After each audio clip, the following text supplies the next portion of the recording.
Hello.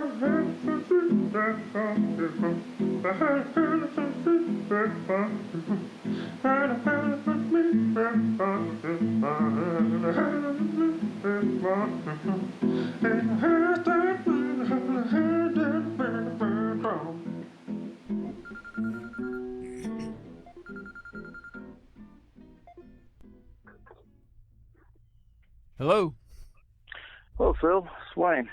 Oh, hey, Wayne. You made it over to your shop? Yeah, I finally got settled in here. Well, I was just sitting here thinking about, I worry about having all my buttons pushed and my gauges set and my switches turned on and all that stuff. Oh, I understand that. But it's is the audio better on? I'm using the little Apple earphone headphones that come with this thing. Is that better than what it was earlier? Yeah, that sounds a lot better. Sure does. Okay.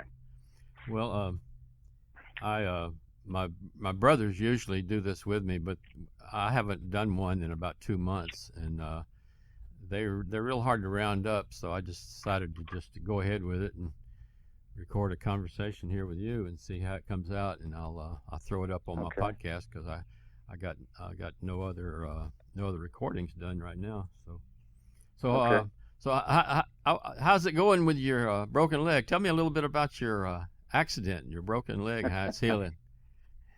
Well, it's slow but sure. I've been going to physical therapy for the last 2 weeks, 3 times a week, and I went yesterday, and I was hobbling pretty hard. I was hobbling when I went in, and hobbling a bit more when I went out. But the accident, did I tell you how it happened or what I had done? Well, you said it wasn't a high speed or anything. You were coming out of an intersection from a stop sign or something. Yeah, just simply coming out of an intersection, hit a little spot of gravel that I had been seeing coming the other direction, and I would mentally tell myself, stay away from that, steer clear of it. And lo and behold, that morning, I was focused on traffic coming from my left and the vehicle that was sitting parked in front of me, waiting to come out. So when I got an opening on that particular highway, everyone's running 60 plus, and there's not a lot of room from the blind corner that was approaching me from the left. I saw an opening and I had to go for it. Well, I hit that little spot of gravel and didn't go far, but I managed to rotate my foot around a little bit further than what it's supposed to go. Well, but it's getting better. It's just, but golly, it's slow. Well, nobody. I don't. Well, maybe some people listening to it are going to know who you are, but give us a little. You ride a BMW 1150 RT, right? 1150 RT. Yeah, this is my third Beamer. Started riding. I guess been riding most of my life, but started as a teenager. But I've got this is my third Beamer. My first was a 03 R1150R. And that's what I was on, I think, when I first met you at, I think, one of the bashes in West Virginia. Totaled that one in November of 07, bought an 04 that came out of Minnesota. I rode that one from 04 until, I guess, March, April of this year. Had 103,000 on it when I sold it to a friend. And I found this RT, it's an 05, found this RT up in Pennsylvania. It had about 40,000 on it, and it was beautiful, garage kept. I'd been telling myself for the last several years that if I were to upgrade or change motorcycles, and I really probably ought to think about finding something that's a little bit lighter. Right. Maybe shed 100 pounds or so, just because I'm not as young as I once was. Yeah. You know how that goes. And lo and behold, I went up 100 pounds. So I saw it, and I kind of got the hots, and I forgot all about, my earlier thoughts. So, but I love it. But then I promptly laid it down on gravel. Well, but it didn't hurt it. Didn't hurt it hardly a bit. Well, how? I'm 70 years old. How old are you, Wayne? Are you? I'm 65. 65. Okay. Well, yeah, you're getting up there close to my age. I'm thinking the same things about having a lighter bike, or I'm actually thinking about going to 3 wheels, not a trike, but a sidecar kind of setup. Oh, that's the way I'd love to go. So many friends have told me, yeah, Wayne, you need to think about a trike or one of these spiders that's got two wheels up front. Right, right. And to me, the only, and I guess I've been riding BMWs too long, but the only three-wheeled motorcycle that I would really seriously consider would be a Beamer with a sidecar. That's just the right combination. Yeah. I fight getting older and being older. I don't Yeah. want to be Well, want to be 65 in my head, even though I know that I am. I think I'm in halfway decent physical shape, but I realize too, I am getting older. Well, that's I'm fighting it, though. we all struggle with that, and we don't usually ride in circles with these younger guys. That's self-defeating to begin with. That's true. So we tend to gather with guys that are our similar in age and riding abilities and such. Well, what I know you mentioned going to a lighter weight for controllability or whatever. That was your thoughts. For those that don't know, Wayne, I've known Wayne for a few years, but a few years back he got this disease thing that happened to him, and it was debilitating. Wayne can tell us a little bit about that, but that kind of nipped your bike riding in the bud for a while there. Oh, it did for about 3 years. May 17th of 2010, I worked in the cell tower and communication tower construction world, and so I stayed in pretty good shape all the way around. I think for a guy, I was 55 at that point. I was still climbing, but one afternoon, I noticed a numbness in my fingertips and my toes. Well, being a guy like guys are and do, sometimes we don't pay a lot of attention to what's going on. We just think, oh, it's going to get better. Well, I finished out my day, and as the late afternoon and evening wore on, the numbness got worse. It started coming up my arms. It got to where I couldn't walk well. I was stumbling. My speech was becoming affected.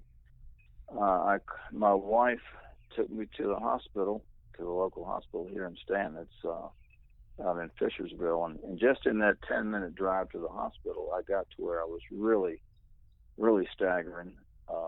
And because the symptoms initially were that of a stroke, they jumped on me immediately. They would waste no time when it comes to those type of illnesses. Yeah. But within the next 2 hours after that, I guess maybe 3, I lost everything. I just went totally paralyzed, ultimately unconscious. Went into a coma the next day. They told me that I was in a coma for 2.5 weeks roughly. I was unconscious for 2 months. When I came to in the middle of, April, May, June, middle of July, at that point I'd been moved. I was in my 3rd hospital. I spent the first week in Augusta Health there at home. Yeah. Was transferred to UVA, University of Virginia, neurointensive care. And wound up in a hospital in Lynchburg called Centra Health. But the illness that I got, or that I have, is called Guillain-Barré syndrome. Some people pronounce it Guillain-Barré. Yeah, I've heard of that. It's pretty rare. Yeah. It is. It hits about 1 in 100,000. In a nutshell, the immune system goes crazy after generally fighting a simple illness like the flu, which is I'd had just walking around flu. Not so bad that I couldn't work, but I couldn't get too distant from a men's bathroom, Johnny house, whatever. Yeah. Porta John, as it were, on job sites. The immune system, after it finishes fighting the flu, it's in overdrive. It doesn't stop. It targets the peripheral nervous system. It destroys the myelin sheath. That's the nerve coating. Huh. And it's like stripping insulation from a wire. When the insulation is destroyed, the nerve no longer conducts signals, and without nerve signals, your muscles don't work. Everything's short-circuited. Yeah, everything just stops. The only thing, when I came to, the only thing that I could do is I could move my head left and right. Everything else from the neck down was completely gone. I was about 60 some pounds lighter. Everything kind of melts away, without just laying in bed. Yeah. I went from about 210, 212 to about 150 pounds. Good I grief! went down. Wow. Looked like my arms and my legs had just disappeared. I mean, I was as I mentioned earlier, I was in reasonably decent shape for a guy my age, but it just all went away. Yeah. Well, that sheath has got to regrow before any of the nerves will work. It took me, oh gosh, I guess I was in various hospitals for about that, and a rehab unit, Woodrow Wilson Rehab here in the area. But it was 10 and a half, almost 11 months before I saw home again. It was about a year before, about 11 months before I could take my first steps, before I could walk, rather. I guess I had taken some steps with various pieces of equipment before I could walk on my own without help. It was 11 months, and that was using a pair of arm style type crutches. It's hard. It's hard to believe what you're doing now. I know you went through that, and I see what you're doing now. And then hearing this again, it's just miraculous that you've come back this far where you are now. Oh, no doubt in my life that and I've got to say this, God was very active in my life, even though I tended to not be the guy that I should have been, but I was blessed beyond measure, no doubt. Yeah. So about 3 years before I could get on the bike again, the friend of mine took good care of the Blue R that I had. He rode it a little bit, kept it going, took care of services while I couldn't even hold a wrench, much less twist one. But the first year or two when I got back on it, the bike lived a bit of a hard life because I would drop it. My right leg is substantially weaker than my left because of some of the nerve issues. And so I would get a little bit cattywampus in a parking lot, maybe hit a little bit of gravel. Yeah. And boom, over we go. It didn't hurt me to speak of, other than bouncing my head off the asphalt a little bit. And of course, with the helmet, I was okay. But, the bike got some scars as a result, but it really didn't hurt. It just kind of added some character, I guess. Now, I'm going to go back to you a little while ago. You were talking about your recovering from this broken leg from a little spill. That was the second broken leg. That you had another broken leg in the other leg. Yeah. Was that before your Guillain-Barré thing or afterwards? Yeah. That was before. Yeah, that was before. I broke my left leg leaving the office. It was in January, latter part of January of 2008.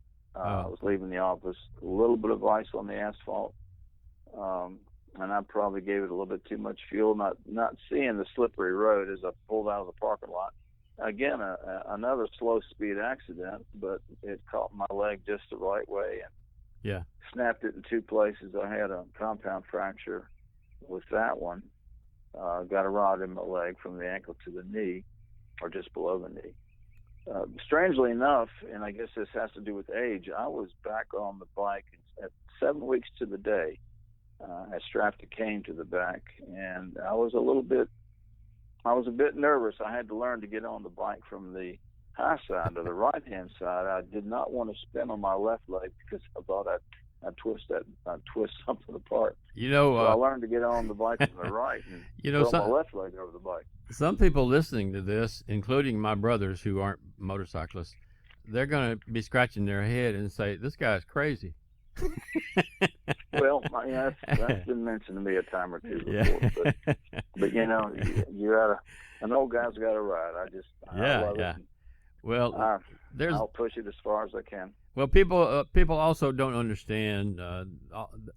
Seems like the only thing they see are the dangers, and there are dangers, but you can mitigate those dangers.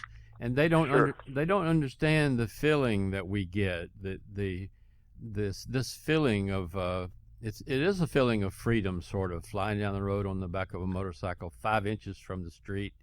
It's just a feeling that nobody quite understands unless they do it. And you're right. It's hard to describe. it's just fun. I mean, it's just fun, you know. And I'm not talking about being stupid and running 100 miles down the road. Right. Down the road. You know, just enjoying what's around you, enjoying what you see, what you smell, what you hear. I like riding a quiet motorcycle, you know, so that was one of the reasons for a BMW. But I listen to music when I ride as well. But it's just, I don't know how to describe it. You're right. There's some freedom, but there's just a lot of beauty and just an overall feeling of, oh gee whiz, it's hard to put words to it, but it's like I've heard people say that you never see a motorcycle in front of a psychiatrist's office. You just don't. It just does. It's so good for you. It just does so much for you. Well, granted, there are risks, you know, but like you said, we can mitigate those risks by being smart, riding with the proper gear, and just learning. Learning what you have to do, learning what you need to do. Living up in Atlanta for about 30 years. I was up there from about 1984 until I moved back down here to my hometown in 2016. I did most of my riding up there. I got back into riding up there in Atlanta, and there's a lot of people in the BMW club and other areas that ride who are pilots. And the point I wanted to make is it seems like there are a lot of airplane pilots that also like to ride motorcycles because the feeling is similar, you know, on the ground that they get when they're flying. I'm sure. So I'm sure. Anyway, I'm glad to be a part of it. I've ridden since I was about 15 years old, off and on. So when did you? I started when I was 17. 17. Did you start on dirt bikes? Or? No. My first bike, I was a senior in high school. I don't know what even got me thinking about it. I mean, I always loved motorcycles. Had never owned one until that point, but there was a boy that I was in school with that had a 1969 Harley Davidson 350 Sprint. It was a single-cylinder, four-stroke machine made by Ambaraci, an Italian company. Harley Davidson owned part of, maybe, I don't know if they had controlling interest or what, but they imported the bikes, put their names on it. In retrospect, looking back, it was a piece of junk. It really was. I worked on it all the time, but I loved it. It's my first bike, and of course, I wish I had it back. But it was a European machine, so some of the controls were a bit different. The rear brake was on the left, for example. The gear shift was on the right. It was a magneto machine. Did not have a battery, no generator, just a magneto. Kickstart, of course.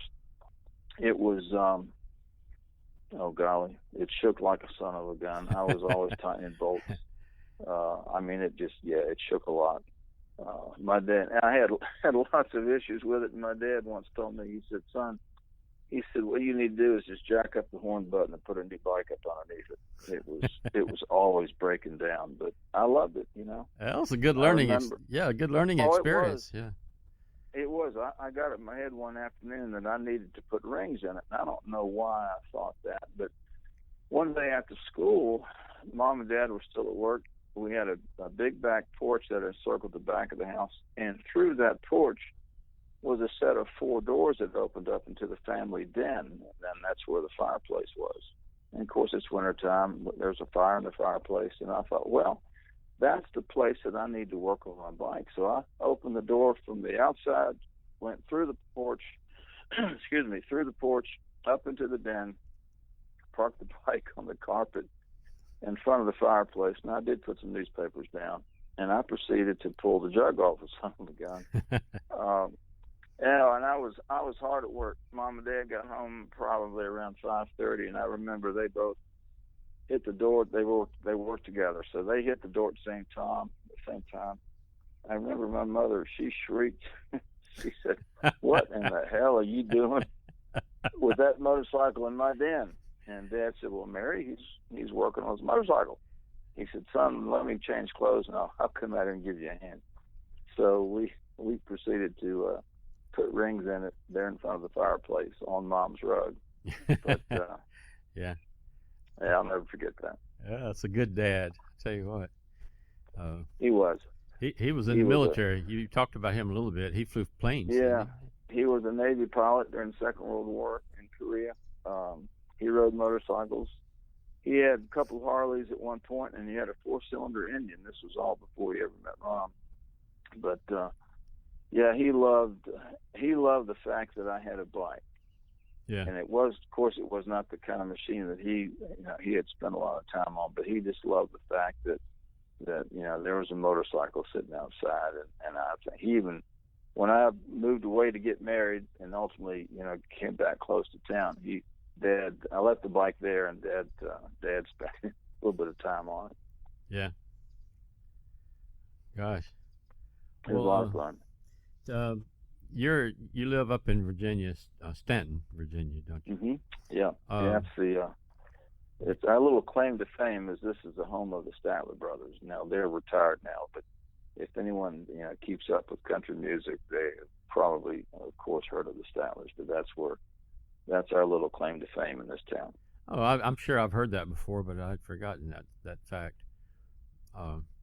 The roads up there. When I go up there in that area, I don't get up there often, especially since I moved down here. But going up there is just a different experience. And you living there, yeah. I told Juvie, my wife Juvie, she's wanting to relocate somewhere where there's better job opportunities. And I said, "Do you think you could find a job in Staunton?" I bet you could. Yeah. We don't have a lot of big business here, but I bet you could. And the riding up here is great. We have Route 250 that goes west straight into West Virginia, and that's an incredible road to ride. It's just incredible. Yeah, that was my purpose. I know it's good, and I don't get up there often enough, but I wonder if living up there, do you like to still and do a lot of the good riding in West Virginia? Oh yeah. And that was one of the things I was going to do the last couple of months, but of course the broken leg took care of that. So the bike is sitting there. Well, it's patiently waiting. I'm not quite so patient. It's sitting. I had it here in my shop. Last weekend I had a friend come get it. I wanted to take it and ride it for the whole day. Just put some miles on it that's been sitting for 10 weeks. But I told him, I said, when you get done, bring it to the house. I want it right out front so I can get on it when I'm ready to. So it's sitting on the sidewalk right in front of my porch, just with a cover on it, waiting for me to get on it. And I am fighting. Oh Lord, we've had some great weather this week, and I have really fought the urge to pull the cover off and get back on it. But I think I just need to wait a little bit longer to be safe. I remember that story you told us about after your recovery from Guillain-Barré syndrome, that you had promised the nurses in physical therapy or somewhere that you would ride your bike back to see them after you were able to ride. I did. I rode to Lynchburg. I made a couple of trips. The folks, the girls that were my therapists at the local hospital, I spent 4 months downstairs in rehab at Augusta Health. I told them, I said, I'm going to come see you one day on the motorcycle. Well, the rehab is it's not on the same level as where the I guess the access road to the hospital it encircles the hospital, but outside of their doors in the basement, if you will, or ground level, there's a sidewalk that goes out, and it's a relatively new sidewalk at that point. It just there's still dirt around it where they still had some grading work to do. But as I went around the hospital, I saw that new sidewalk, and I saw where it went. Well, I said, here's an opportunity. I just jumped the bike up on the curb, over the curb, carefully, again, because I'm relatively new. And I rode that sidewalk around the property on down, and I parked right in front of the rehab doors. Of course, at any moment I was waiting for security to come running. I knew I wasn't supposed to be there, but I just didn't give a damn. Yeah. And they were so thrilled. Even though all those therapists they're in a sense they're scared of bikes in that they see the bad end of it. They see the folks that have gotten injured and they've broken this, broken that, and they're in for rehab. They see that end of it, but they also knew that motorcycle was such a big driving force for me. Matter of fact, when I got into rehab, when I first got back to Augusta Health, I was still pretty well paralyzed. I could move my arms, could not walk, but I did not even have enough strength to push a wheelchair. So they had to push me everywhere they went. Well, after I'd only been there just a few days, they brought me a power chair. Well, and because I had talked so much about my BMW, one of the girls had found a BMW logo on the computer somewhere. They printed off two of them, two logos. They taped one on the front of the chair and one on the back. So I had my BMW while I was down there, and so I jumped the curb and rode over there, and they were so thrilled. Sat out there, and of course we took pictures, and then they helped me get the bike turned around when I left. So yeah, it was great. I still have that picture. That was a great day. And then not long after that, I rode to Lynchburg, where I was in the intensive. Well, it wasn't intensive care, but I was in a unit that could handle a trach patient. I was on full life support. So I rode there. Now that was up on the second floor, so all I could do is just park and go inside. But it wouldn't fit in the elevator, I guess. No, I couldn't get it in the elevator. A little bit too long. But the last time they had seen me, I was pretty much laying flat. I couldn't do anything. Yeah. I was fully paralyzed. Hey, and I walked in. I'm getting down to about I'm at 26 minutes or so. My goal here this morning was to do this long enough so that I could split it in two and make two podcasts out of it on two different subjects. So I think at this point I'm going to kind of end this section of it and start talking about something different, and then I will in post-production I'll clip it in two and make it into two segments. Okay. What anything you want to cap off end this first part with? Do you have any advice about anything? Well, be smart, ride with the right gear, use it all the time. And I'll have to admit that I have not always been good about riding pants. Yeah. I've always worn the right jackets and the right helmets and gloves, etc. But it's a great hobby, but there are some hazards. But the best way you can take care of, or as the term you use, mitigate, and that's true, is just to use the right gear. Do all the right things. Take the courses. Take the base of the motorcycle safety courses. I think there's 3 different levels. Go through those. And when you have the opportunity, practice your skills in parking lots, stopping, turning, emergency braking, all those things, because you don't get too many second chances when you're out on the road. Yeah. If you do it by the hard knocks method, you're liable to get killed. You might learn a lot, but you also might get killed. Yeah. Well, you wind up like me. You got metal in one leg and you're limping on the other. So, yeah. Well, don't do as I did. I appreciate you talking with me today. It's just a brief little chat here, but my format is about 30-minute podcast at a time to maintain the interest of what listeners I have. So I'm going to end this part.